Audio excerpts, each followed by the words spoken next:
Latest round of Fox polls, meanwhile, show Americans are taking the presidential candidate's ability to lead very seriously, and there are questions about each candidate. In fact, not one of the presidential contenders broke the 50% barrier when respondents were asked about their capability of getting things done if elected. My next guest is the author of a brand new book, Real Leadership: 9 Simple Practices for Leading and Living with Purpose, and will apply his theories to the candidates. John Addison is with us. He is also the former co-CEO of Primerica. John, good to see you. Good to see you. Thank you so much for joining us. Let's start by revealing the 9 principles from the book. We all care about this, leadership. Sure. Tell us about it. All right, I believe leadership is the scarcest resource in the world. Not gold, not oil, not anything else. It takes courage. It takes courage, and it takes conviction. And so in my book, it really is my story of walking through the battle, particularly the battle to get our company public out of Citigroup in the height of the collapse. That must have been tough. You were spinning out Primerica from Citigroup. Yeah, you had to go public. Probably some people didn't necessarily believe. You had to get the buy-in from the people. We were the first IPO to happen after the great collapse, and we were 22 times oversubscribed. It was a battle. It was a war through the height of the collapse. And through that process, and through being with the same company for 33 years. And then you had all these egos. You had Sandy Weill, right? You had lots of egos there. I could write a book called Egos. Yeah, but you wrote a different book. On leadership, and what I learned through that process is life is a battle. Life is a struggle. It's not easy. And you've got to be a leader who shows up and fights the fight. What are the principles? Okay, the principles. Number 1, decide who you are. Okay? Real leadership, when I talk about real leadership, it's being authentic to you, who you are as a person. We all have different skills. We all have different DNA. I mean, this is an authentic Southern accent here. I can't be you. You can't be me. But you've got to be real. You've got to be authentic to you.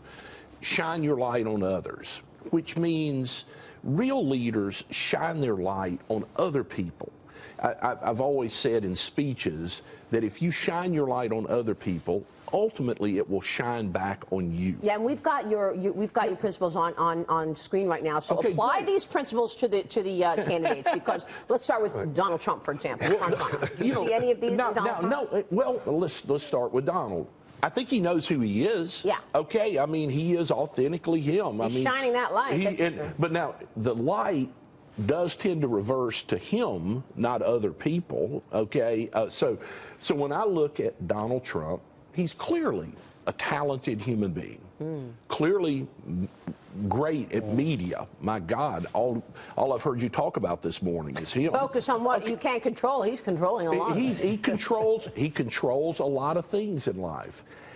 Clearly, so he's showing leadership skills then, John? I think he has leadership skills, but let me be candid with you. I think his leadership skills are leading people who naturally agree with him.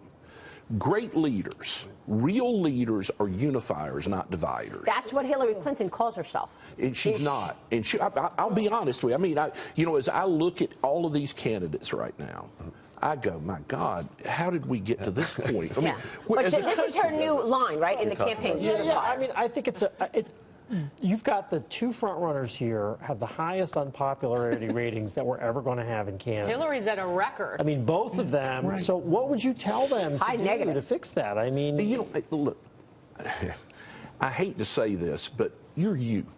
Okay, you're you. You're you. You are authentically you. I mean, and so is Hillary. And so is Hillary. And if you. Why do you think she's not a unifier?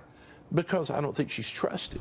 I think she's very good at pandering. Both of our leading candidates are very good at pandering to their base. They're great in the echo chamber. You put them with people who naturally agree with them, and they're good. You put them with people who don't agree with them, and they're not good. And can I just point something out really quickly? Trump and Hillary supporters have the same problem. They don't see the flaws. And if the supporters don't see the flaws, then they're never going to be able to get to woo people who have issues with these candidates, that they are blind. But I think that their supporters are both blind to the problems with these candidates. It's a good point. And that's I the completely similarity. agree with you, and I would just say that, see, I believe the mark of a real leader, as I say in the book, or a great leader, is if I get in charge, if tomorrow they made me head of Fox Business Network, I would want to know who doesn't agree with me, who maybe is not on my side. And then engage. And then engage, and then give them a victory. Okay, let them have a win. I think we've reached a point where I've always said you can disagree without being disagreeable. They have to understand that you win by losing. Yeah, every now and then. Sometimes you win by losing. You let somebody have a victory so that you get a bigger victory. And I'm afraid we've just lost that as a nation. And when I watch this kind of crazy show we have going on right now, you sit there and go, where is leadership? Yeah. What would Winston Churchill say if he was dropped back into what We haven't lost it with the people, but we lost it with politicians. But the people are still that way, I believe, in America. I agree with that, but I will say that the people are so angry right now. Yes, they are. That we have reached a point where the idea that I could compromise with you, I could slightly disagree with you, and I could compromise with you and get something done for everyone, that's a bad thing. We want people to go in and throw a torch to the whole thing. So hopefully we get through this cycle, but it's a scary time. Really good stuff, John. Thank you so much for that. So really much. Fascinating story about taking Primerica public, too. It was great a great book, John Addison. The book is Real Leadership, 9 Simple Practices for Leading and Living with Purpose. We'll pick it up. Thank you, John. Thank you. We'll see you soon.